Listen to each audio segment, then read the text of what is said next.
ფიზიკურ პირებს, რომლებსაც მართვის მოწმობით სარგებლობის უფლება ალკოჰოლის, ავტოსაგზაო შემთხვევის ადგილის მიტოვების ან ქულათა სისტემის განულების გამო ჩამოართვეს, ამნისტია შეეხებათ. რაც იმას ნიშნავს, რომ ავტომობილის მართვის უფლებას ვადაზე ადრე 1 იანვრიდან ან 1 თებერვლიდან დაიბრუნებენ. ინიციატივა პრემიერ-მინისტრს ეკუთვნის. შესაბამის კანონპროექტს კი პარლამენტი დაჩქარებული წესით განიხილავს.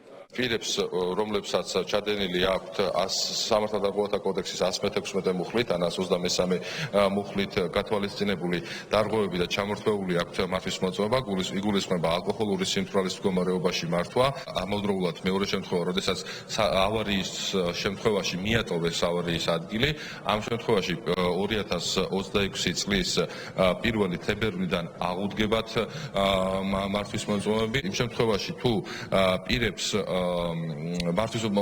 მართვის უფლება შეზღუდული აქვთ, იმიტომ რომ ეგრეთ წოდებული ქულათა სისტემა გაუნულდათ, მათ 1 იანვრიდან აღუდგებათ 100-გულიანი სისტემას და ამავდროულად 1 იანვრიდანვე შეძლებენ, რომ ავტოსატრანსპორტო საშუალებები მართონ. განსხვავებული მიდგომა იმოქმედებს ნარკოტიკული თრობის გამო ჩამორთმეული მოწმობის შემთხვევაში.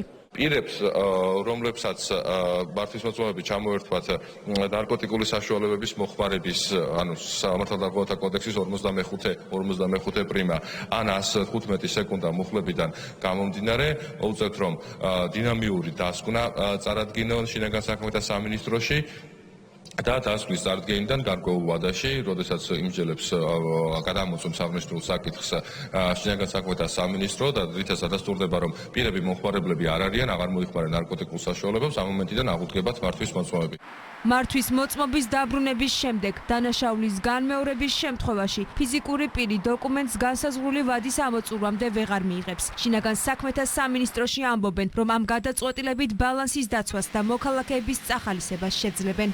ერთჯერადად მიღებული იქნა გადაწყვეტილება, რომ ყველას მოეხსნას ეს ესე ვთქვათ შეზღუდვა და შემდგომში მსგავსი შეღავათი აღარ იქნება გამოწვეული, რაც მსგავსი შეღავათები აღარ იმოქმედებს, რაც მოგცევს საშუალებას, რომ ნაკლებად მოხდეს მსგავსი გადაცდომები, ნაკლებად ჩაიდინონ მსგავსი ქმედებები და ამ შემთხვევაში, როდესაც უკვე თუკი კანონის ამოქმედების შემდგომ პირი ჩაიდეს, მას მოუწევს, რომ ბოლომდე ასე ვთქვათ მოიხადოს ის სახელი, რაც იქნება გათვალისწინებული კანონით. საკანონმდებლო ცვლილებების პაკეტში შედის ისეთი ცვლილება, რომელიც გულისხმობს, რომ მართვის უფლების შეჩერების შემთხვევაში ვადაზე ადრე მართვის უფლების აღდგენის შეჩერების გაუქმებას, რაც ნიშნავს იმას, რომ მომავალში თუ კი პირ შეუჩერდება მართვის უფლება, ის ვერ აღიდგენს ვადაზე ადრე შეჩერებულ მართვის უფლებას.